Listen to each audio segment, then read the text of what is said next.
Elon. The shadow president is causing problems for himself and his buddy, the vice president, co-president, lesser president, criminal president in Donald Trump. He's causing problems not just by bringing horrible media attention to his buddy Donald, but because, and I think this is a fair criticism, the first week of the Trump administration, I don't think we saw enough pushback from Democrats. I think too many Democrats in Congress were a little too quiet. That has changed quickly. Protesting in the streets, delivering the message against Trump every day, and united and pushing back against his and Elon's agenda, now more so than ever. Donald Trump and Elon Musk have woken up this fight in Democrats that I am loving to see, especially out of my own congressman, Maxwell Frost, who took it to Elon and led him to a little bit of a meltdown that we're going to get into. But before we do, if I could quickly ask you leave a like on this video, and if you haven't already and you enjoy our channel, to hit that subscribe button. It goes a long way, and it really does mean a lot to me. Now let's get into my congressman, Maxwell Frost, calling out Elon Musk right here. How's everybody doing? I am pissed off. I am a proud graduate of the public education system. I'm the proud son of a mother. My mom just retired as a public school educator of 37 years, teaching special education all 37 years. And education is top of mind for me right now because I got some bad news that 2 days ago, my high school principal passed away, Mr. Lisby. And I talked about him on the floor yesterday. I was a little bit of a troublemaker when I was a kid, believe it or not. There was one day in school, I played a prank in the morning that I shouldn't have done. And it landed me in Mr. Lisby's office. Honestly, I probably should have been expelled that morning.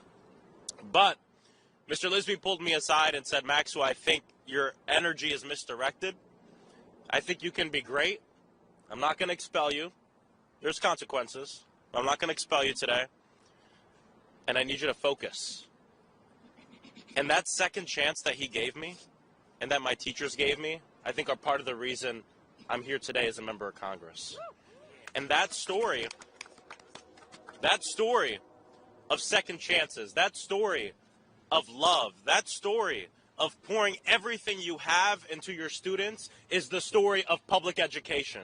And I know, because growing up with my mom, I remember there was a point in time where my mom taught at the same school I went to. It had its blessings and curses. But I would stay up with her late nights in her classroom, watching her do her students' IEP, not getting paid more to do it. I would go with her to the store as she spent money out of her own pocket to buy things for her classrooms and her students. And she never called her students, she called her students her kids. The Department of Education is a vital resource, an element of making sure public education is equitable and accessible to every kid. And don't tell me that you think that education is the path to greatness and that education is the great equalizer, and then turn around and think that we need to get rid of this building and the people and public servants that work in it to support teachers and education across this entire country. We have to ask why. Why do they want to do this? Because they want to take everything that we fought for in this government and privatize it, tear it apart, and give it to the billionaires and corporations. But we say, hell no. Not our education. Hands off our education. Because it's the reason why many of us are here today. It's the thing that sees every kid, whether it's a prankster, whether it's a straight-A student, whether it's a band kid. I'm a band kid, too. I went to a public art school, and band changed my life. The Department of Education needs to stay. And Trump can't do shit without Congress. It's unconstitutional, it's illegal, and we're going to stand here to fight against it. So we're here in defense of our students, in defense of our teachers, in defense of families and communities that are built around public education, and we won't let Republicans do this self-fulfilling prophecy where for decades they've said that public education is a failure, and now they want to make it a failure by taking away the Department of Education and money. We're going to stand in the way, and we're not going to let them do it. Thank you. As I said in the beginning of this video, I think it was a valid criticism of Democrats in the first week of the Trump administration that they may have been a little quiet. And even before that first week, even before Donald Trump was even sworn in, I thought that there was a little bit too much of an effort to work with him. There was too much sucking up.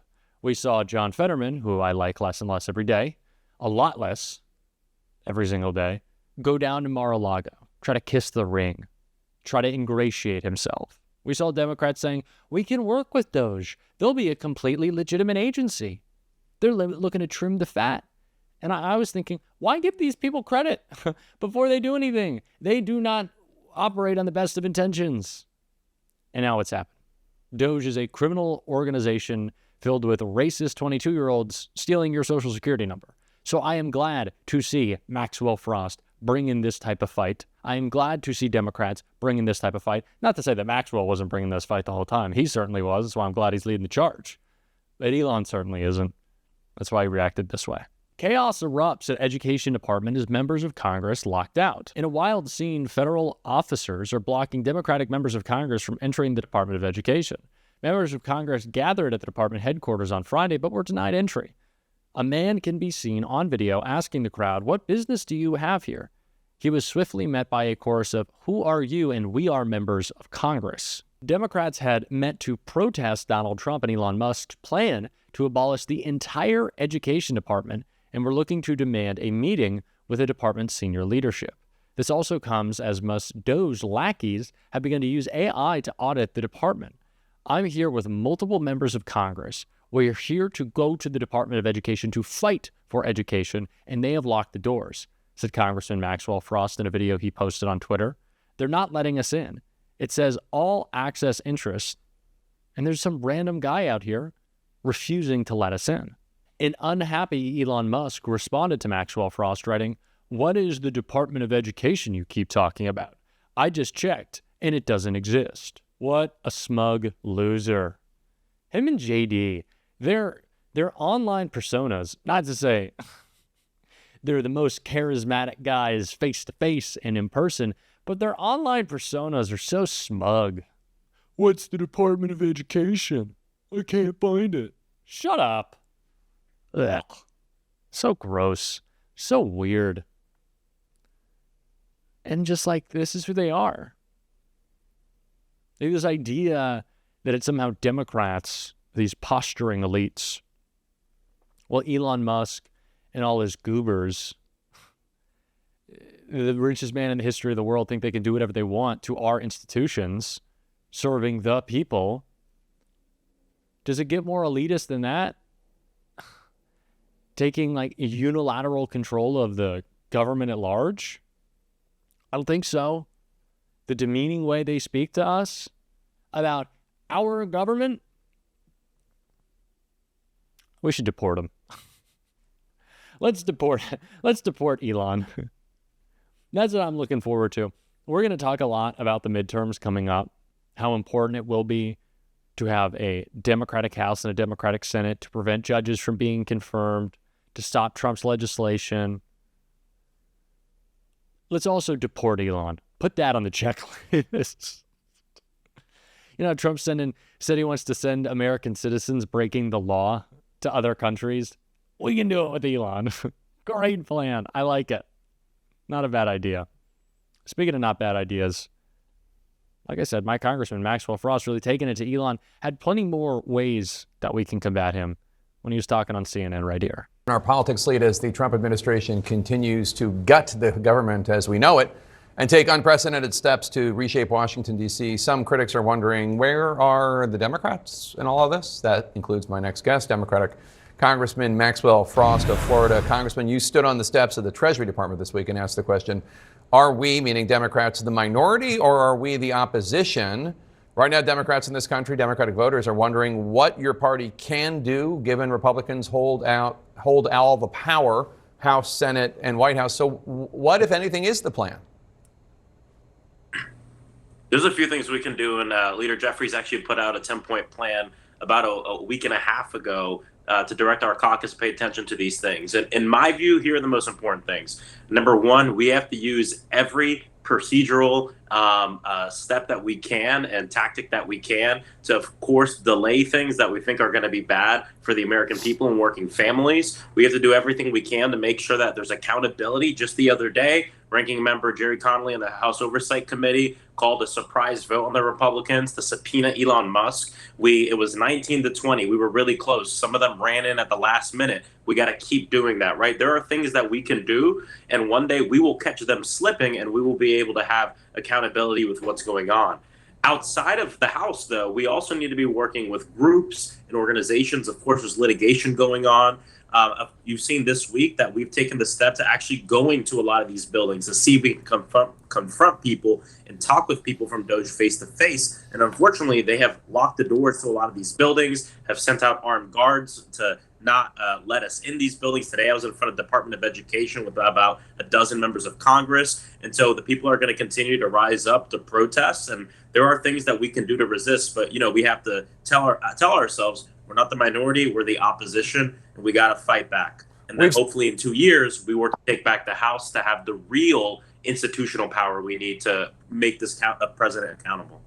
Well, we've seen Democrats unify and mobilize around Elon Musk, criticizing how much power Elon Musk wields in this administration. Isn't that possibly a trap, putting so much focus on Musk and not on Trump? No, I mean, we're still focused on Trump as well, but I don't think it's a trap to focus on Musk. Look, this guy effectively right now is the unelected president of the United States. Many of us believe that Trump is actually taking his orders from Musk. A guy who donated hundreds of millions of dollars to get Trump and Republicans elected. And this corrupt billionaire donor now has been given the keys to the entire government. And that is not transparency. Doing stuff behind closed doors is not transparency. We're all for efficiency, but this isn't about efficiency. This is about eviscerating the federal government so that way these corrupt billionaires and corporations can run rampant. And we see it for the lie and great betrayal that it is. And so I think it makes sense to focus on Musk and focus on Donald Trump. And we're going to focus on how complicit and spineless the entire Republican Party and Congress is, because they're not standing up to any of this. I mean, when the Medicaid system was shut down, there were no Republicans that came out and said, I support President Trump, but Medicaid is important for my people. Not a single damn Republican. It was us and people in the country that stepped up and said, we want the Medicaid system turned back on. Then the White House came up and lied about it being turned off on accident. So either they're incompetent or liars. I think they're both. We need more of this energy. Keep bringing it. We need it. Keep bringing it. We'll just bring the fight. Talk every day. Keep going. I'm supporting y'all. And if y'all want to support me, what we're doing here, as always, you can hit that subscribe button. You can leave a like on this video. And if you stuck around to the end, you can drop a blue heart in the comments. And until next time, I'll see you soon.